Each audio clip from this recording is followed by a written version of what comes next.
Hi, my name's Kat, one of the advisors at Luminate Careers in Coaching. I'm going to talk to you about networking. The old saying, it's not what you know but who you know, is still important today, but that statement can be frustrating to hear. Knowing people in your industry of interest is great, but chances are you will need to build your contacts yourself. That's where networking comes in. A recent survey by Jobvine found that 34% of employers recruit based on shared connections. Think of networking as forming connections. It's meeting and connecting with people in order to bring you closer to the people you want to work with, companies you want to work for, and new opportunities. As with any relationship, your network should consist of people that you like and admire. As much as networking is beneficial to your career and even your personal life, the reality is that it doesn't come naturally to everyone. For some people, the thought of sharing a conversation with a stranger at a conference or an event feels quite cringeworthy. We'll talk you through some of the top tips. Old friends, distant relatives, and friends of your parents are all part of your network, and it's a great way to begin to discover potential opportunities and resources. You don't have to ask them and be open about positions in their company. Simply talking to them about their experiences and listening to their advice will help point you in the right direction. You probably already use some form of social media in your personal life, but it's also a powerful tool in your professional one too. The main social media platforms for networking are LinkedIn, Twitter, Facebook, and FledgeLink. Employers will very often Google a potential applicant. What does your Google search reveal about you?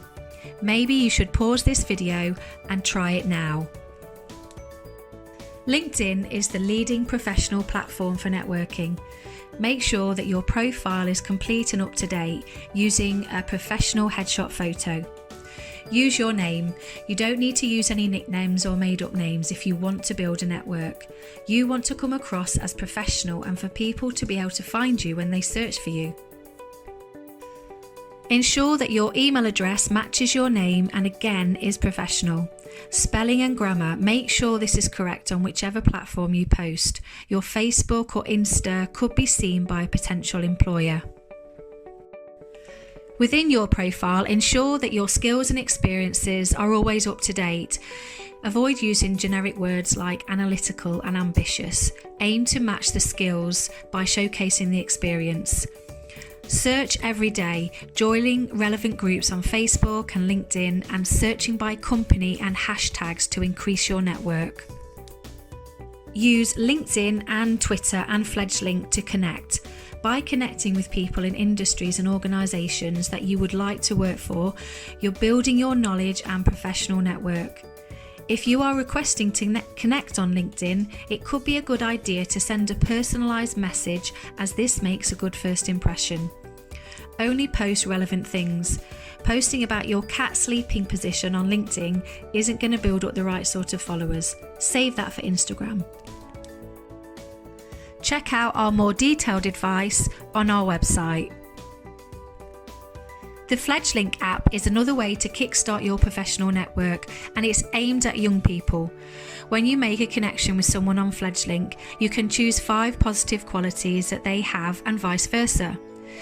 This 360 feedback can be really useful and sometimes surprising, where you discover where your strengths lie and how you can take advantage of them in your future job.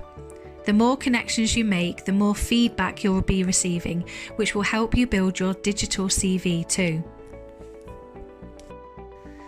You can also sign up to attend online networking forums and face-to-face events and conferences. These are likely to be industry specific and will give you a good chance to build on that network. Have a clear idea of who you want to talk to, why you are interested in that organisation, and why you've decided to approach them. Carrying out research on LinkedIn or Twitter will help you gain a better idea of this, and you can prepare some good questions to ask, such as their company application process or competencies you need to demonstrate. This will make you a more confident speaker and give you further insight into their careers. If you do decide to attend any networking events, research people before you meet them.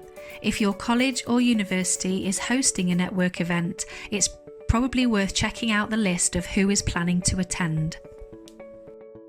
Networking events are generally busy.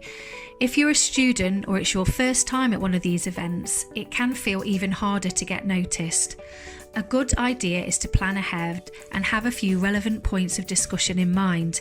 If you know you're going to be in a situation where you'll have the opportunity to meet new people, it could be worth preparing an elevator pitch so that you know your story.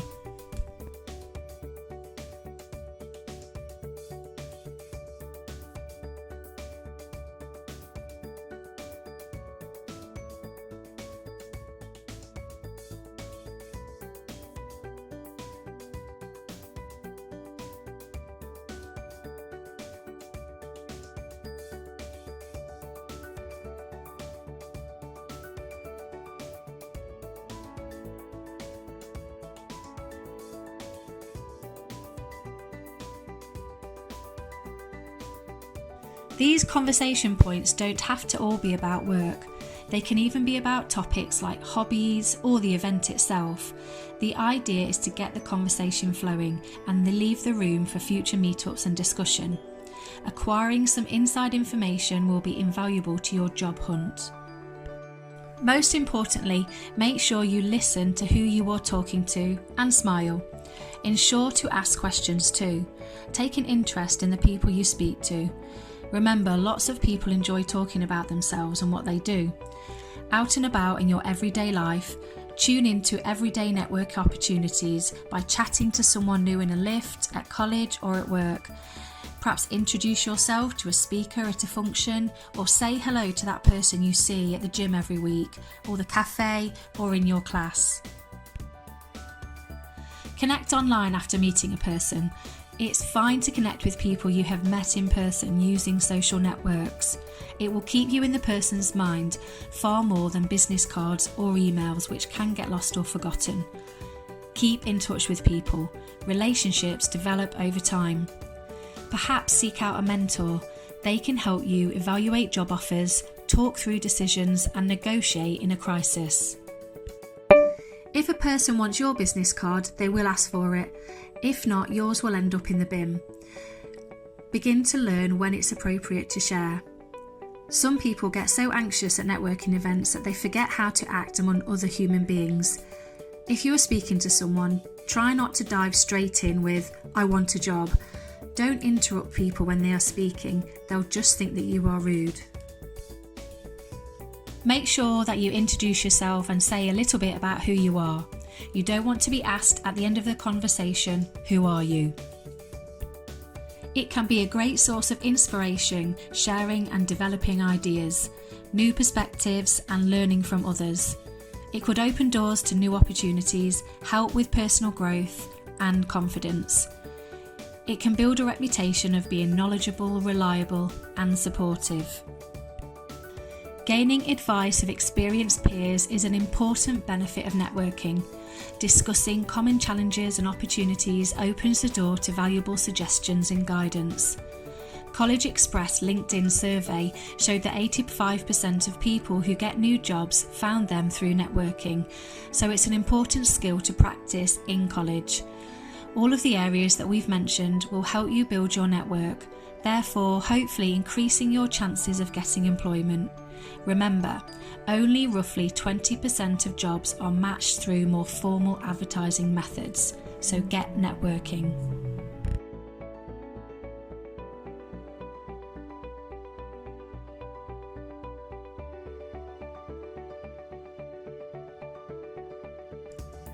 Good luck from us here at Luminate.